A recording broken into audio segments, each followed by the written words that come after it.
아주 자세하게 기록이 되어 있습니다. 혹자는 이 이사야서 53장을 제5복음서라고 얘기할 정도로 이사야가 여러분 아시다시피 주전 720년 전의 선지자거든요.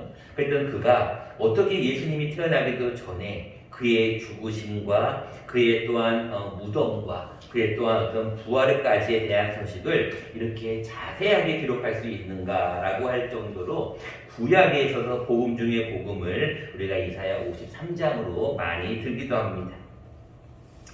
여러분들이 아시다시피 이스라엘 백성들은 선민 사상이 있었어요. 선민 사상은 무엇이냐면 하나님이 우리 민족을, 우리 이스라엘을 선택하였다라고 하는 사상이 있어서 늘 마음 가운데 메시아가 이제 임하면 우리나라는 구원받을 것이라고 하는 그 메시아 대망론이 항상 있었던 나라예요. 그랬던 그들을 향하여서 이사야가 계속해서 외칩니다. 하나님을 믿어라. 하나님의 말씀을 순종해라라고 얘기하였을 때 그들은 믿지 않았어요. 그래서 1절 말씀은 이렇게 시작하고 있습니다. 우리가 전한 것을 누가 믿었느냐? 여호와의 팔이 누구에게 닿았느냐? 하나님의 팔 여호와의 권능이 누구에게 닿았느냐? 하나님은 계속해서 이스라엘 백성들을 향하여서 곧 메시아가 임할 것이다. 곧 너희를 위한 구원자가 임할 것이라고 얘기했는데 백성들은 아무도 믿지 않았다는 거예요. 그래서 그 믿지 않은 이유가 무엇인가라고 봤더니 2절에 나와 있습니다. 이제 메시아가 온다라고 생각을 해서 메시아가 어떤 모습일까를 생각해 봤는데 그는 주 앞에서 자라나기를 연한 순과 같대. 여러분 연한 순 하면은 봄이니까 여러분들 다 아마 기억하실 거예요. 부드럽잖아요. 여리잖아요. 연약하잖아요. 근데 연한 순도 조금 있으면 강해지잖아요. 근데 중요한 것은 그 다음 말씀에 보니까 마른 땅에서 나온 뿌리 같아. 여러분 뿌리가 조금 튼튼하고 물만 있으면 연한 순도 곧 금방 자랄 수가 있는데 연한 순도 같고 마른 땅에서 나온 뿌리도 뿌리 같아. 아무 물도 없다는 거예요. 그래서 고운 모양도 없고 풍채도 없어. 그래서 사람들이 뭐라고 생각하냐면 흠모할 만한 것이 아무것도 없다라고 생각을 한다는 거예요. 우리가 오늘 본문에 있지 않았지만 이사야 52장 14절에도 이런 말씀이 있어요. 전에는 그의 모양이 타인보다 상하였고, 그러니까 얼마나 그의 모습이 초췌했다는 거예요. 그의 모습이 보통 사람들보다 더 상하였어요. 그래서 많은 사람들이 그에 대해서 놀랐다라고 기억을 하고 있어요. 다시 말합니다. 여러분 예수 그리스도의 모습을 어떤 성화라든지 좋은 어떤 그림이나 사진 같은 거 보면은 아주 그냥 거룩한 모습으로 보이지만 사실은 이 이사야의 말씀에 보면 예수님의 얼굴이나 형체가 굉장히 좀 왜소하지 않았을까라고 하는 그런 추측을 하게 됩니다. 문제는 모습도 그런데 그의 행동을 잠깐 보면 그의 행동의 3절 말씀에 이런 말씀이 그는 멸시를 받는 아니 모양도 연한 순과 같고 마른 땅에서 나온 뿌리 같고 고운 모양 풍채도 없었던 그가 뭐를 또 받냐면 멸시까지 받는 거예요. 그러니까 사람들이 다 뭐 해버렸어요? 버려버린 거예요. 아유 이 사람은 메시아가 아니다. 버려버리고 그 다음에 간고를 많이 겪었다라고 하는데 이 간고는 우리가 말하는 어떤 질병을 얘기하는 거예요. 그가 질병을 많이 당한 또 그가 뭐라고 하고 있냐면은 간고는 슬픔입니다. 그가 슬픔을 많이 겪고 질고를 아는 자라 질고는 질병이. 그러니까 모양도 별품 없고 슬픔도 많고 질병도 많으니까 사람들이 다 그를 뭐 해버렸냐면 멸시해버린 거예요. 야, 이 사람은 예수 메시아 구원자 아니다 라고 생각을 했다는 거예요. 그래서 3절 후반절에 보니까 우리도 그를 귀히 여기지 아니하였다라고 기록합니다. 자, 그런데 문제는 다 그의 모습도 그렇고 행동도 그렇고 다 우리가 그를 무시했는데 그가 했던 일이 무엇이었냐면은 4절 후반절에 그는 징벌을 받아 하나님께 맞으며 고난을 당한다고 생각하는 우리의 생각과는 달리 그가 찔린 이유는 우리의 허물 때문이라는 것. 그가 상한 것은 우리의 죄악 때문이라는 것. 그가 징계를 받았기 때문에 우리는 평화를 누리는 것이고 그가 채찍에 맞았기 때문에 우리는 다 나음을 입었다는 것. 다시 말하면은 예수 그리스도가 메시아가 임한다고 하는 이 메시아 대망론에 기다리고 있던 이스라엘 백성들이 메시아 기다리고 있는데 메시아가 도대체 어떤 모습인가를 상상하고 있었는데 메시아의 모습은 너희가 생각하는 것처럼 그렇게 무슨 어떤 좋은 모습으로 아름다운 멋있는 모습이 아니라 풍채도 별로 없고 그는 많은 사람들에게 멸시를 당할 것이라고 하는 고난받는 메시아의 모습을 이사야서는 오늘 기록하고 있어요. 종의 모습으로 왔다는 거예요. 종의 모습으로 죽기 위해서, 찔리기 위해서, 상하기 위해 이 땅에 왔다는 것을 얘기하는 거예요. 그러나서 중요한 것은 6절 말씀에 여호와께서 우리 모두의 죄악을 그에게 담당하셨어요. 즉 예수 그리스도께서는 이 땅에 오셔서 죽임을 당할 것이고 예수 그리스도는 오셔서 우리 모두의 죄악을 담당하고 간다는 것을 이사야서는 미리 예언을 하고 있습니다. 자, 그렇던 고난받았던 그 예수의 어떤 자세, 고난받은 메시아의 자세는 어떤 모습이었을까요? 7절 말씀에 보니까 고난받는 그의 모습이 또한 나와 있는데 그가 곤욕을 당하여 괴로울 때에도 그의 입을 열지 아니하였어요. 마치 도소장으로 끌려가는 어린 양과 털 깎는 자 앞에서의 잠잠한 양과 같이 입을 열지 않았어요. 우리가 어떤 죄가 없는 사람이 어떤 일을 당하면 억울하잖아요. 그러면 억울한 거에 대해서 이렇게 호소할 기회를 받아야 되는데도 예수님은 아무런 입도 열지 않는다는 것으로 기록하고 있어요. 그리고 또 뭐라고 얘기합니까? 9절 말씀에 보니까 그의 죽음에 대한 것이 기록되어 있는데 그의 무덤이 악인들과 함께 있고 그가 죽은 후에는 누구와 함께 있다 그랬냐면 부자와 함께 있다 그랬어요.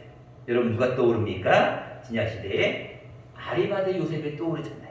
즉 이 이사야는 정말로 먼 후의 일에 대한 예언을 이렇게 자세하게 구체적으로 기록하고 있어요. 실제로 여러분들 예수님께서 신문 받으실 때 한 말씀도 하지 않잖아요.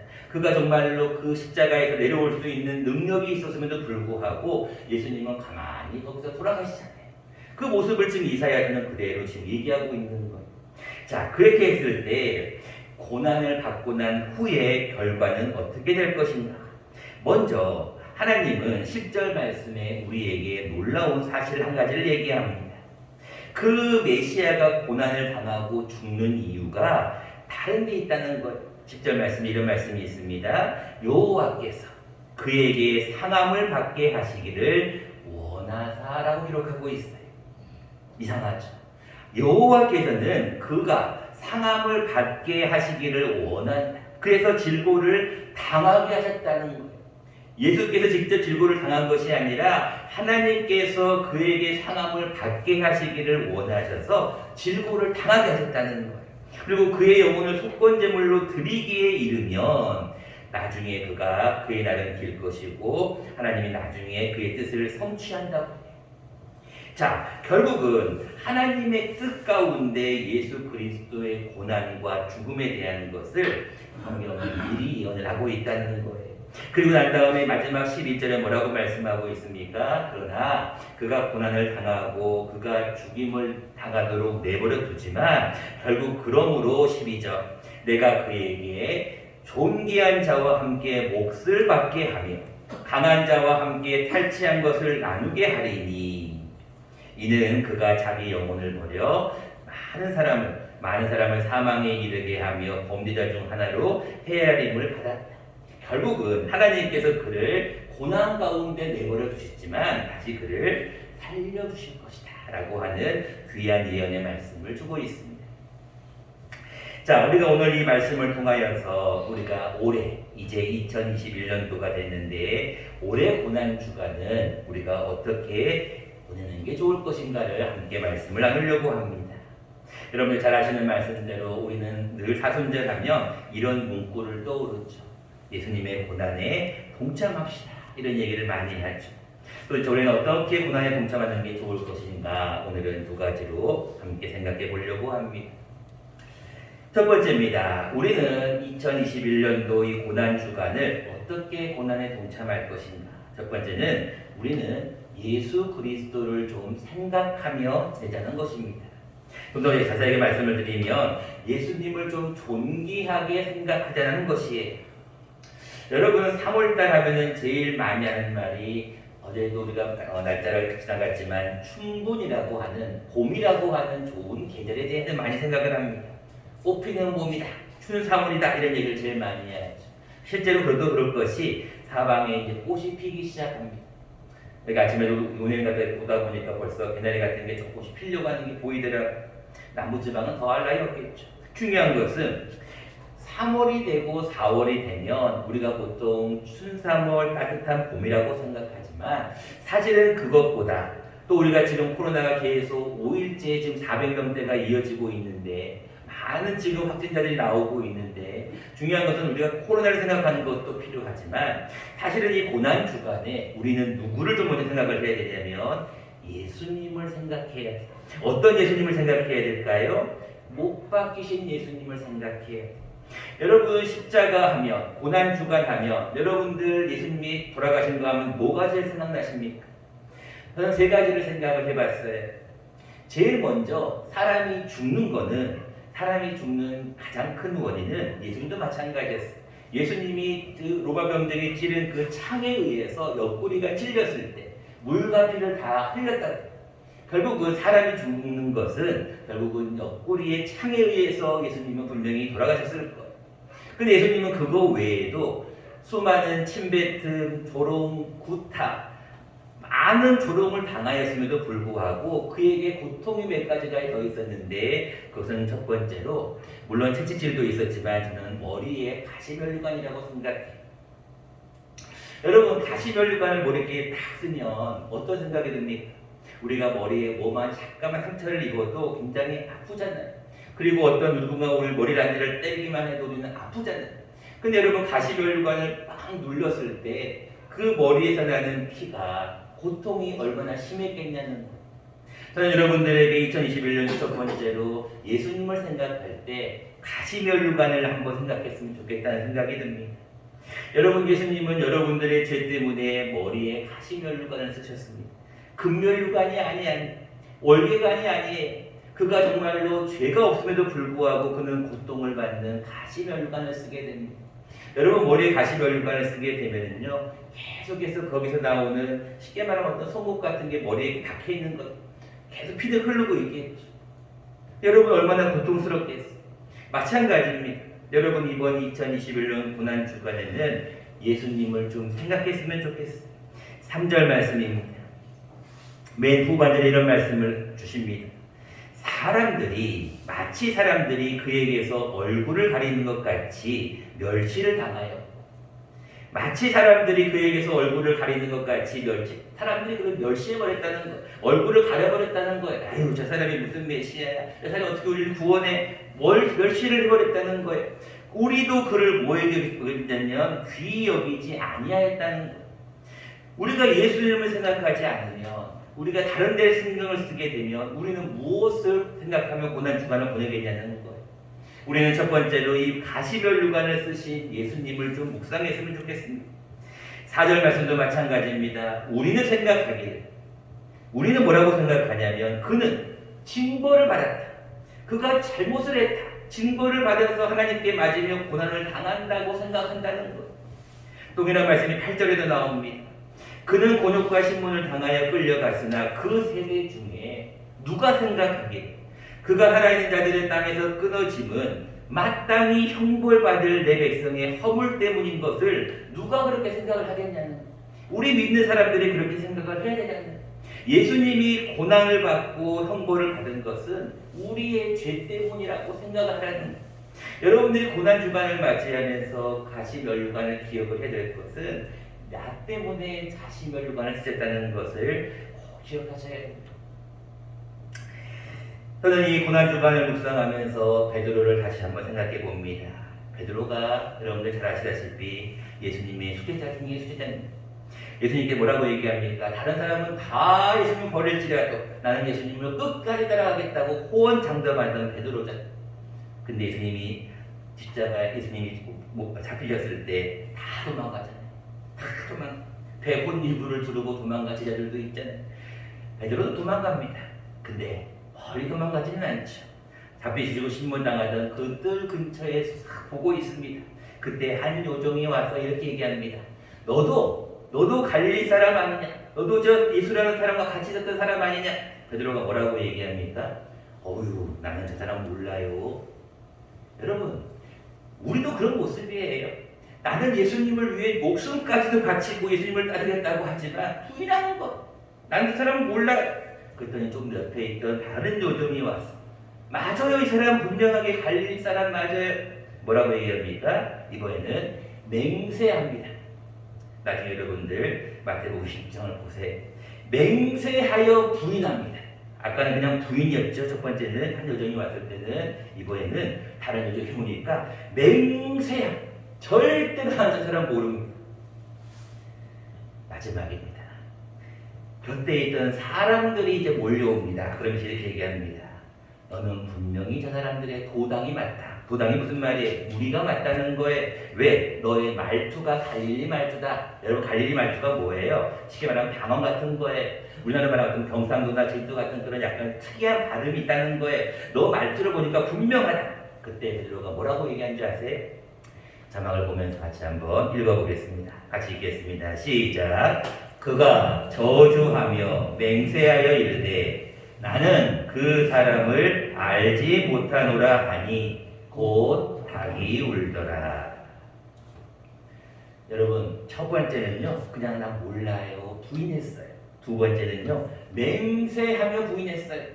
나 정말로 몰라, 맹세하며. 이번에 뭐라고 나와 있어요? 세 번째는 그가 뭐 하며 맹세했어요? 저주했어요, 저주. 여러분, 예수님을 생각한다는 것은 이런 모습이면 안 된다는 거예요. 우리가 예수님을 생각했다가 잊어버리면 안 돼요. 왜요? 우리는 늘 예수님을 생각해야 돼요. 낮에도 주님 생각, 밤에도 주님 생각을 해야 돼요. 살아도 주님 생각, 죽어도 주님 생각을 해야 되는 거예요. 여러분들이 낮에나 밤에나 눈물 머금고 내 주님 오시기만을 기다린다고 하는 그 주님 보대가를 불렀던 그 여러분 복음성가 기억하시죠? 옛날 분은 다 아시잖아요. 여러분들 예수님을 생각을 해야 돼요. 근데 요새 베드로는 마지막에는 저주까지 합니다. 저주하며 맹세하며 나는 그 사람을 알지 못한다. 여러분 꼭 기억하십시오. 이번 한 주간에 항상 예수님을 좀 생각해 보십시오. 두 번째입니다. 이번 한 주간 어떻게 보내야 될 것인가? 우리는 기도의 자리로 나아가야 된다라고 생각합니다.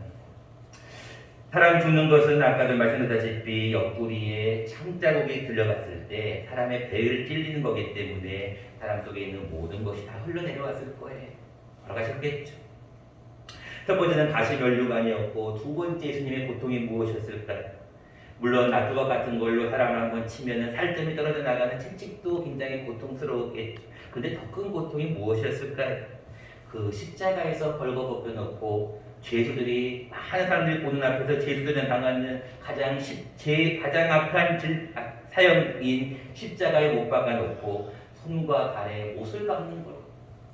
여러분, 손에 못을 박았을 때 여러분들은 어떤 느낌이 들 거라고 생각하십니까?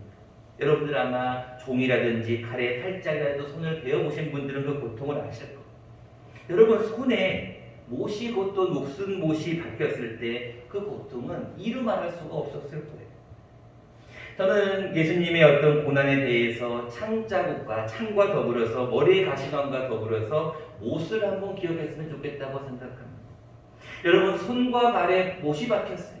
이제 여러분들은 손과 발로 무엇을 해야 될까요? 손과 발로 여러분들은 발로는 교회를 나오셔야 되고 손으로는 나와서 기도해야 된다고 저는 생각을 합니다.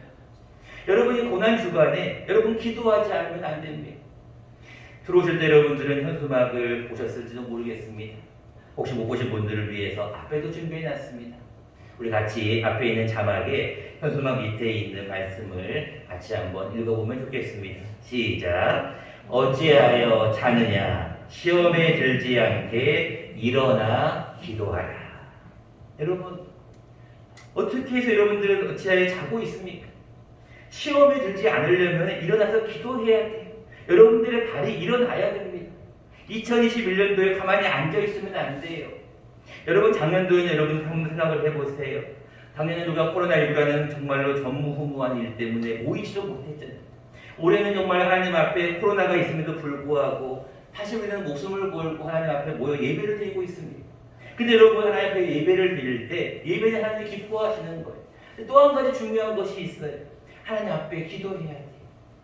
여러분들 고난주간 특별 새벽 기도는 1년에 딱 한 번밖에 없습니다. 전 교인이라고 붙이는 것은 딱 한 번밖에 없어요. 저는 제 개인적인 신앙이 어떤 누구에게 의무적으로 강압적으로 이거를 해야 된다는 율법적인 걸 굉장히 싫어하는 목회자 중에 한 명입니다. 그래서 은혜롭게 모든 걸 자발적으로 하는 걸 좋아해요. 그런데 이 고난주간만큼은 1년에 한 번인 이 고난주간만큼은 여러분들 정말로 기도해야 돼요. 왜 그러냐면 기도하지 않으면 시험이 들기 때문에 1년 농사에 1년 농사 봄에 씨를 뿌려야지 가을에 거두는 것처럼 여러분들이 고난주간을 그냥 보내버리면 하나님도 열매를 드리실 수가 없어요. 본문 말씀 12절 말씀을 보세요. 맨 마지막 말씀을 보세요. 그러나 그가 많은 사람의 죄를 담당하며 범죄자를 위하여서 뭐 하였다고요? 기도하였지. 여러분 예수님도요 여러분들을 위해서 겟세마네 동산에서 마지막에 여러분들을 위해서 물과 피를 흘리면서 기도하셨어요. 땀방울이 핏방울 되도록 기도하셨어요. 가까운 데 계신 분들은 교회에 오셔서 특별하게 여러분 전교일이기 때문에 1년에 한 번 있는 이 기회에 기도하셔야 돼요. 그를 위해서 여러분 준비하세요. 건강을 위해서 준비하세요. 조금 거리가 모신 분이나 몸이 여의치 않은 분은 각자 맡은 골방에서 기도하셔야 돼요. 여러분 기도하지 않으면 시험이 들게 되고 기도하지 않으면 이 고난주간도 나중에 부활의 영광을 얻을 수가 없기 때문에 그렇습니다. 오늘 베드로를 한 번 더 묵상을 한번 해보았습니다. 우리가 항상 기도를 해야 된다고 얘기는 합니다. 항상 기뻐하라, 쉬지 말고 기도하라. 그런데 이제는 뭐라고 얘기합니까? 우리가 기도해야 될 때가 있고 쉬어야 될 때가 있음을 성경은 다시 한번 얘기합니다. 자막을 보면서 같이 한번 우리가 읽어보도록 하겠습니다. 시작. 이에 제자들에게 오사 이르시되 이제는 자고 쉬라. 보라 때가 가까이 왔으니 인자가 죄인의 손에 팔리느니라. 여러분 우리가 이제는 자고 쉬라. 보라 때가 가까이 왔어요. 여러분 특별히 2021년도에 기도해야 될 제목이 얼마나 많은지 혹시 아세요? 여러분들은 그냥 나의 신앙이니까 아무렇지도 않고 또 모르시는 분들도 많겠어요. 근데 여러분 가만히 생각을 해보세요. 우리가 기도해야 될 제목들이 얼마나 많은지 몰라요. 근데 여러분 그런 기도의 제목들을 여러분들이 각자 다 기도하고 계실 거라는 믿어요. 근데 더 중요한 것은 무엇이냐면 함께 모여서 기도해야 될 때가 있다는 거예요. 때가 가까이 왔다는 거예요. 여러분 때가 왔을 때는 어떨 때? 결혼식이 가까우면 어떻게 해야 됩니까? 준비를 해야죠. 장례가 일어났어요. 어떻게 해야 돼요? 준비를 해야 돼요. 다음 주에 여러분들 예수님께서 여러분들의 죄를 위해 십자가에 못 박히신 그 기간이 준비하셔야 돼요. 그냥 아무 생각 없이 고난주간인가? 동료주일인가? 이런 생각하지 말고 이 한 주간은 특별하게 하나님 앞에 내가 준비하는 기간으로 삼는 것이 좋다라고 생각합니다. 이제 말씀을 해보자 합니다. 여러분 2021년도 또 고난주간이 다가왔습니다. 우리는 주님의 고난을 다시 한번 묵상해 보아야 됩니다. 여러분 단순하게 그가 찔림은, 그가 상함은, 그가 징계를 받음은, 그가 채찍에 맞음은 너무나 단순하게 우리가 생각하지 않았으면 좋겠어요. 정말 여러분들 찔림은 무엇 때문이냐? 상한 것은 무엇 때문이냐는 것, 징계를 받은 것은 무엇 때문이냐는 것. 여러분 항상 2021년도에 다시 한번 기억할 것은 가시면류관. 우리도 예수님을 한번 묵상해 봤으면 좋겠어요. 예수님을 좀 깊이 생각해 봤으면 좋겠어요. 두 번째는 여러분들 이제 그 머리에 쓴 가시면류관으로 생각을 하고 우리의 손과 발, 예수님께서 못 박이신 손과 발로 우리의 발로 교회를 향하여 우리의 손으로 기도의 자리로 여러분 나아간다면 하나님께서 우리를 기뻐하실 거라고 생각합니다. 여러분 2021년도 다음 주 다가오는 고난주간을 우리가 맞이하며 이 한 주간 잘 기도하며 보낼 수 있는 복된 한 주간 되시기를 간절히 축원합니다.